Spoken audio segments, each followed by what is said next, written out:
तो कैसे हैं स्टूडेंट आप लोग। आज का यह वीडियो आपके अप्लाइड मैकेनिक्स के पेपर के ऊपर होने वाला है। अप्लाइड का मैकेनिक्स का पेपर कैसा आया था, सारी बातों के बारे में डिस्कशन करेंगे।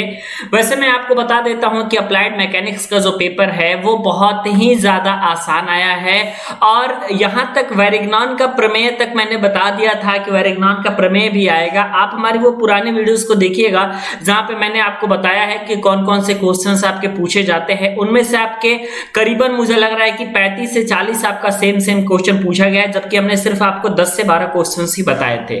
ठीक है, मैंने भी सबसे पहला क्वेश्चन उसमें वही लिखा था, स्केलर और वेक्टर राशि किसे कहते हैं। स्केलर और वेक्टर राशि को आपको परिभाषित करनी है और इसका यूनिट लिखना है। घनत्व का क्या होता है, दाब का, बल का, गति का, एक्सेलरेशन का, इन सभी का SI यूनिट लिखना है।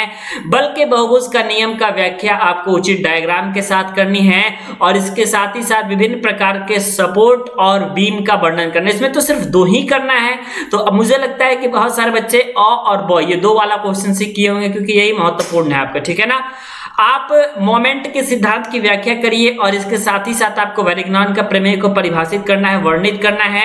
समतलीय संगामी बल निकाय के संतुलन की कौन कौन सी दशाएं होती हैं इसको वर्णित करना है। तो मुझे जहां तक उम्मीद है तो पहला और दूसरा ब ये दो क्वेश्चंस आप लोग बहुत अच्छे तरीके से किए होंगे, क्योंकि तीसरा न्यूमेरिकल है लेकिन ये भी आसान न्यूमेरिकल है, आपका ये कठिन नहीं है, लेकिन फिर भी जो है स्टूडेंट ज्यादा थ्योरी पे ही फोकस करते हैं। दो बल आपके पास F1 और F2 किसी एक बॉडी पर आपस में 60 डिग्री के कोण बनाते हुए क्रियाशील हैं और यदि आपके पास परिणामी बल 10√6 किलो न्यूटन होता था, इनके बीच के कोण बल F1 से 45 डिग्री, तो F1 और F2 की मात्राएं ज्ञात करनी है आपको, है ना।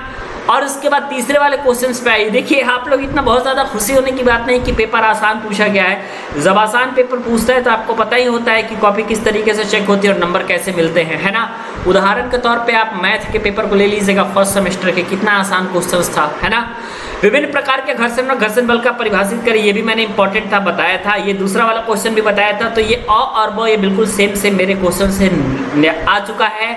इसके अलावा व्हील और एक्सिल व्हील की कार्य प्रणाली भी हमने बताई थी, ये भी इंपॉर्टेंट है। एक ठोस कोण और गुरुत्व निर्धारण कैसे किया जाता है, सेंट्रल ऑफ ग्रेविटी का, centroid of a plane figure आपसे पूछा जा रहा है, सरल मशीन और कंपाउंड मशीन का, है ना, आपको उदाहरण देना है। ठीक है, ये चीज आपसे पूछी जा रही है। और ठोस वस्तुओं, गोला, अर्धगोला और सिलेंडर के स्केच और सेंटर ऑफ ग्रेविटी को दर्शाते हुए बनाना है आपको। रिवर्सिबल और सेल्फ लॉकिंग को परिभाषित करनी है।